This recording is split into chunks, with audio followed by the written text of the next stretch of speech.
Alright, y'all.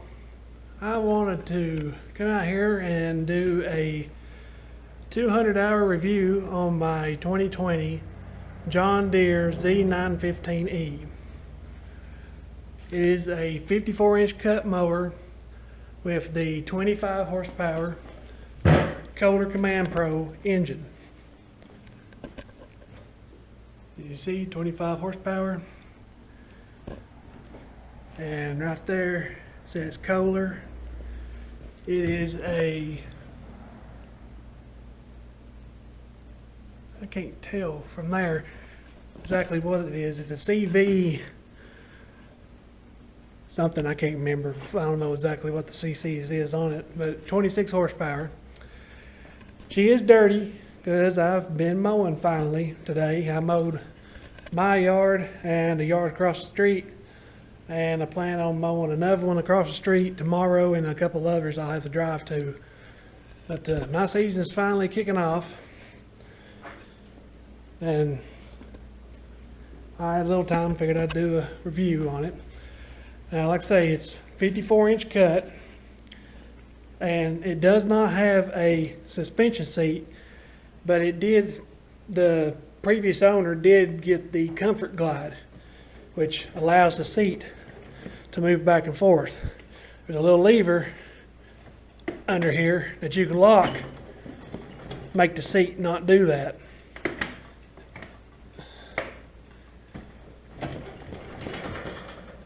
And I think that made a big difference in the comfortability of this mower. And as you can see, it has a really nice, large, plush seat. It's not no suspension seat, but really, it's fairly comfortable.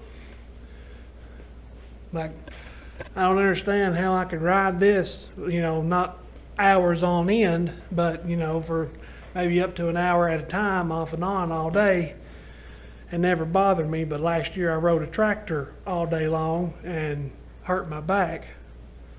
I don't mean just pain, I mean it hurt something, it damaged my back somehow. But anyway, y'all already know all about that. Now,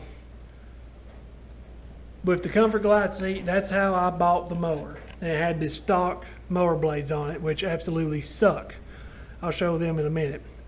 As you can see, I run, I think those are G6 Oregon Gator blades.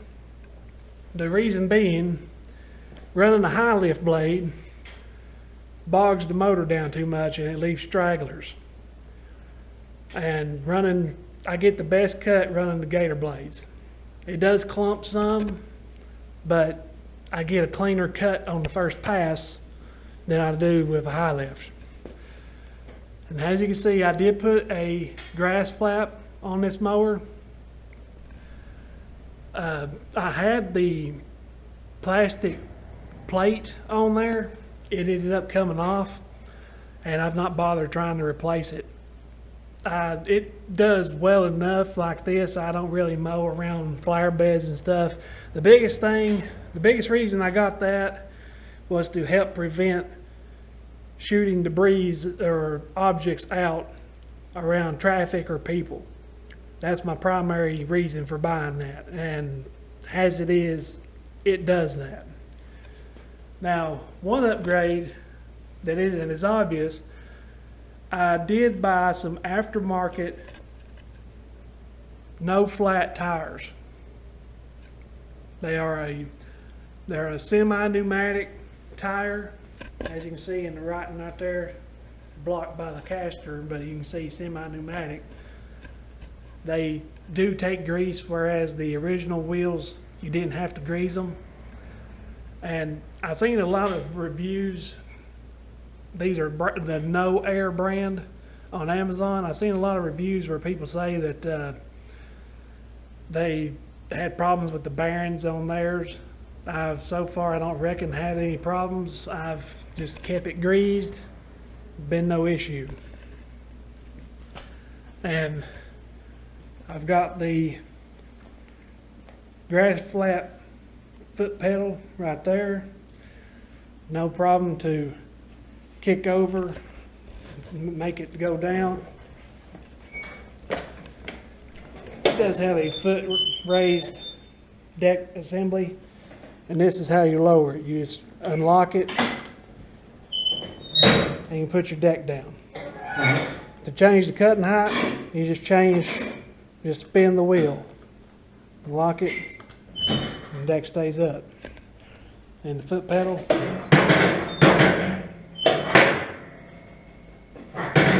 without the weight of that plastic plate on there, it does want to be finicky like that. I'm sure there's some adjustment can be done to where it's not so bad, but I'm rusty. Usually once I get in the swing of things, get used to it, I can hit that just right and get that to go down the way it's supposed to. But as you can see, I'm at 204.7 hours, so almost 205 hours. And overall, I've not really had any issue with this mower. I wish it had more aggressive tires. I did kind of lower the PSI in the back. I need to check it again and see just where it's sitting at. But it wants to spin really bad. I could be on perfectly flat ground and go to make a turn, and one side, usually this side, will end up just spinning. I've got to kind of rock my handles and get it back going again. But the John Deere's not quite really in a way similar to most brands. Most brands, you have a certain model of mower and you have different engine options. For John Deere, it's pretty much the certain features are its own model. Like the Z915E is your base level entry commercial mower, like full commercial mower, not prosumer, but full commercial mower.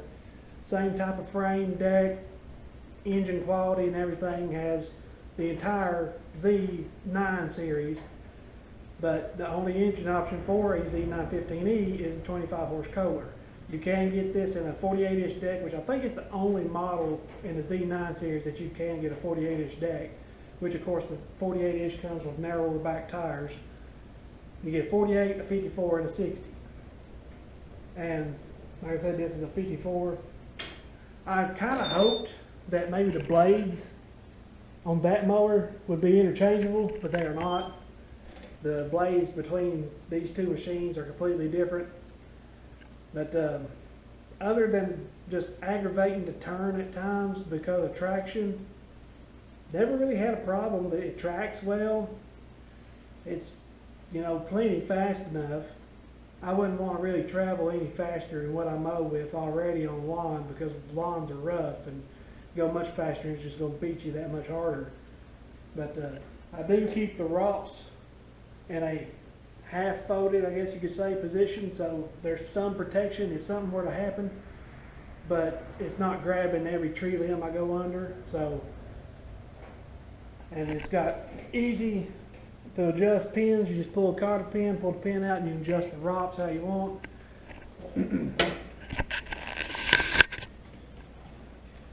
It does only have a fuel tank on one side, which is this side. It does have a fuel gauge. I don't really like the way the neck in this fuel tank is made. It's kind of convenient, I guess, if you were filling with a nozzle, like at a gas pump all the time. You could kind of put it in there and it'll hold itself, and you know. But pouring out of a jug, you got to pour it slowly, and it swirls, and then it'll gurgle and splash out and everything. I wish it was just a straight neck, just wide open, dump gas and go, but it's not. The seat does come with armrests. Electric PTO switch right there is a rocker type switch, I guess you'd say. Choke and throttle are separate. Parking brake there. You got a cup holder here. Just the basic stuff, you know. Big canister type air filter. Nice big fuel filter. That's the factory filter. Engine oil's right there. Drain the engine oil. You got a hose over here, and your oil filter's right there. to raise the seat, you got a handle back here you pull out and then up, and this bar automatically falls in place to hold your seat up. And back here, like I say, it's a little bit dirty. You got covers over your fans. Your hydros are directly under here. Hydro tank. There's your battery, pretty nice and easy to get to. I believe this big spring is to help with the deck raise system. To release the hydros, that lever right there and a similar one over here, you pull those out and releases your hydros. You can push the mower around if you need to. Those are aggravating to get back where they need to be. They're kind of aggravating because the way they pivot, you have to get it just right for them to kind of go back. It's a little bit aggravating, but no big deal.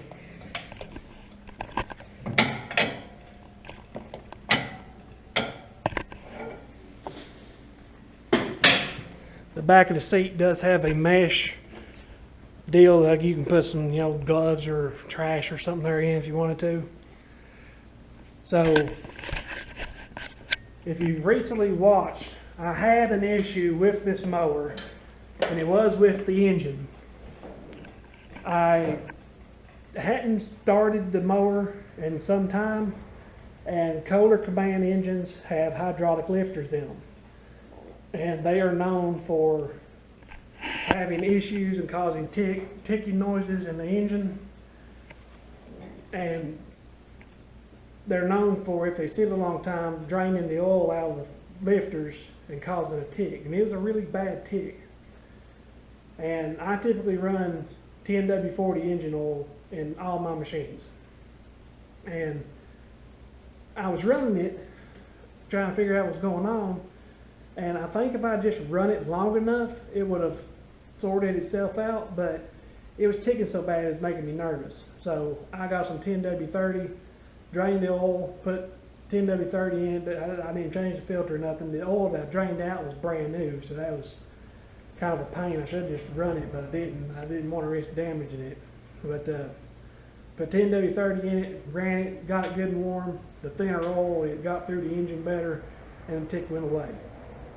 And so at 220 hours, I plan on changing the oil, and I don't know if I'll do the filter or not, but I want to go back to 10W40, and then I guess at 250, I'll change oil and filter, because I typically change the oil and filter every 50 hours. So that'd put me back on track if I did that. But overall, there's little upgrades that can be done to any mower. And as you see, I put no flats on the front, grass flap on it. It already comes with the Comfort Glide seat. There's, I don't know, really a whole lot you can do. I have considered getting one of the trimmer racks for it. I doubt I will, because that's just something that I don't know. I might have used it enough to justify it, and I doubt it. But anyway, that'd be about the only other thing I would do is get a trimmer rack to mount on the ROPS bar. But for a beginner's mower, I don't know exactly what these go for right now, but I know they were around $8,500 to $9,000 new. When I bought it, the guy was wanting $7,500. I had $1,000 cash, and I got $6,500 cash from the bank in the form of a loan. I bought the mower with that, and by the time I paid interest on my $6,500 loan, that was almost another $1,000. So I had right around $8,500 in this mower. And I was able to make payments on it. I ended up paying it off early, which I shouldn't have done, but I did. And it's under warranty. I bought it with only 4 hours on it at the beginning of last season. It's a 2020 model. I think it has warranty until 2023. So anything big happens, it should be covered under warranty. I did do the hydro oil change myself at 200 hours. It says break in at 300, but I didn't want to be stuck with changing hydro oil in the middle of this season. So I went ahead and changed it at the end of last season, and it seems to be running perfectly fine. I'm going to keep an eye and check on the hydro oil level and everything time to time. But anyway, for a good entry level John Deere commercial mower, would I recommend it? Not really. I would, if I could redo it, I would have just financed more money and got a better mower. It's not a bad mower. The problem is the horsepower. There's a local guy to me that runs like a 930 or a 950 or something there that's got a bigger engine, 60-inch cut, and he says he would put it head to head with the Skag Turf Tiger he has any day. So that tells me a lot, considering how good Skag is, especially in our region. To compare a John Deere to the Skag and cut quality, that speaks volumes. But you have to have the horsepower, and this mower just doesn't have the horsepower. Mainly it doesn't have the torque. If I'm not mistaken, a 930 is only 2 or something horsepower more, but it's a Kawasaki. And Kawasaki's, in my opinion, have always had more torque than other engines for for lawnmowers and such. So you're getting more out of the engine, even though it's not more horsepower by a large amount, if that makes any sense. Kohlers are good engines. They are just, in the smaller ones, just aren't as torquey as other models out there. I believe I could easily, I know if I keep taking good care of it, I could easily put 1,000 or more hours on this machine and it'd be fine, as long as you take good care of it. It comes down to maintenance. Always comes down to maintenance. Do good maintenance on your machines, they will last forever. I do plan on getting a different mower at some point in the next year or two, or whatever it ends up being, if I'm able to even walk at that point. But I'm going to get something that cut just a little bit better, probably a bigger mower, a 60-inch cut, and no less than 30 horsepower. Do you absolutely have to have it? No. Do I want it? Yes. I want more horsepower. I want to be able to cut a yard and disperse the grass good, not have to double cut. I do a lot of bi-weeklies currently. That's probably not going to change until I'm able to go full time, but that's a whole nother topic. But anyway, take that information as you will. Let you make your decisions on the Deere lineup, what you think. I've made a lot of money. I completely doubled my income just by buying this mower. I mean, completely doubled my income. A pure double. I went from 11,000 one year to last year making almost 23,000, just by being able to do more with this mower, because I was running 2 tractors. But anyway, that's what I think. That's what I've been up to with this mower. That's what I've done to it. That's how many hours I've got. Problems I've had. Not very many, just little quirks more than anything. But anyway, see y'all later.